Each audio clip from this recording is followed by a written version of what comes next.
রাজধানী ঢাকা বিভিন্ন এলাকায় আমি এইভাবেই দৃশ্য ধারণ করে থাকি এবং আজকে আমি জাতীয় মসজিদ বাইতুল মুকাররমের সামনে থেকে স্টেডিয়ামের সামনের দৃশ্যটি আমি দেখে যাচ্ছি।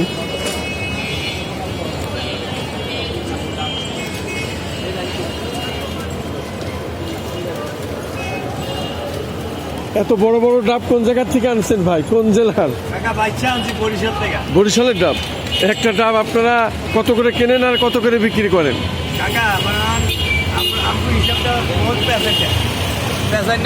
আমি বলি এখন তো আমরা কচি ডাব কম। জি জি। এখন ওই যে কচি ডাব 10টার উপর দিয়ে নিচে দিয়ে সব নারকেল দেয়। কচি ডাব একটার লোকে 12টা আনার লাগে নারকেল আলা। এখন সবাই নারকেল খায় না, কচি খায়। কচি ডাব একটা 250 টাকা চাইলে আমার মারতে উঠে, কিন্তু নারকেলের দামি 100 টাকা বেশি নাই। এখানে 40টা লস দিই, হেটা আর কেউ কয় না।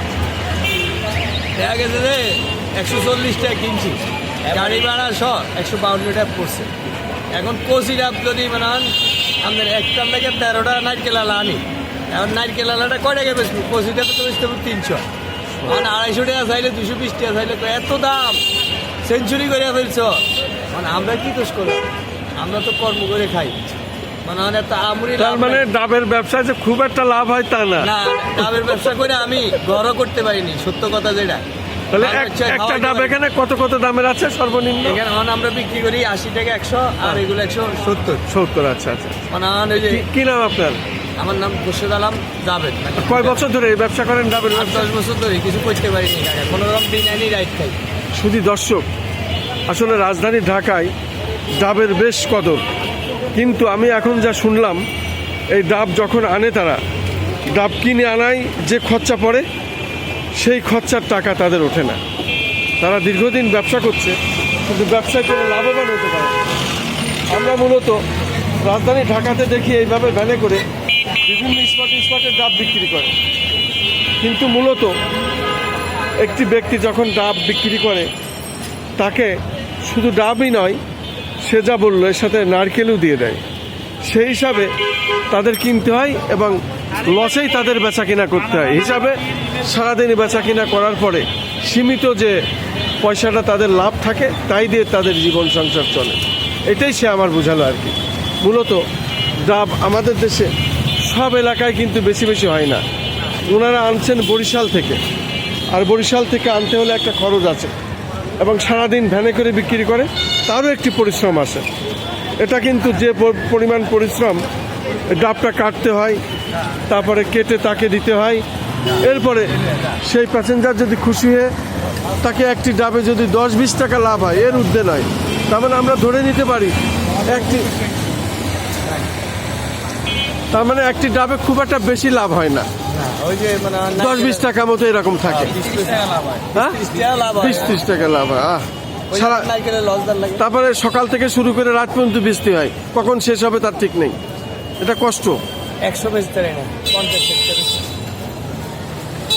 শুধু দর্শক, আমরা শুনলাম একজন ডাব বিক্রেতার কাছে, বলছে যে সারাদিন 100 ডাব বিক্রি করতে পারি না, 50টে, এবং একটি ডাব বিক্রি করে তারা 20 থেকে 30 টাকা লাভ করে। এই হলো তাদের জীবন জীবিকার যে বিষয়টি, সেটাই আমাকে জানালেন এবং সেটাই আমি ধারণ করলাম, দেখানোর চেষ্টা করলাম। আমি খন্দকার মাসুদুজ্জামান। আমাদের 12টা ইউটিউব চ্যানেল এবং 2টা অনলাইন পোর্টাল থেকে আমি দীর্ঘ 36 বছর এই সাংবাদিক পেশার কিছু কিছু কাজ আমি করে থাকি এইভাবে। তার ধারাবাহিকতায় আজও আমি একজন ডাব বিক্রেতার বিষয়টি তুলে ধরলাম রাজধানী ঢাকা থেকে।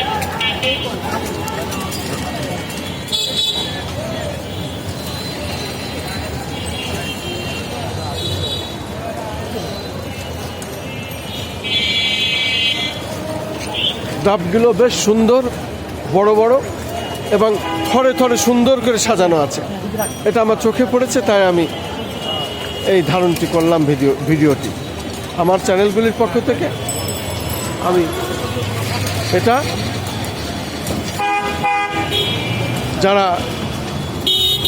রাজধানী ঢাকায় ঘোরেন ফেরেন এবং অসুস্থ হয়ে পড়েন তখন ডাব প্রয়োজন হয়, সে ডাবের বিষয়টি আমি আজকে তুলে ধরলাম। ডাব এমনই একটি জিনিস, ডাবের পানি খাওয়া যায়, ডাবের শ্বাস খাওয়া যায়, আবার এই ডাব যখন পরিপক্ক হয় তখন নারিকেল খাওয়া যায়। নারিকেল দিয়ে আবার অনেক কিছু তৈরি করা যায় আমাদের দেশে। যদিও নারিকেলের নাড়ু, নারিকেলের দুধ দিয়ে অনেকে অনেক রকম রান্নাবান্না করেন, বিভিন্ন বিষয়ে নারিকেল লাগে। তেমনই একটি জিনিস আমি তুলে ধরলাম আজকে।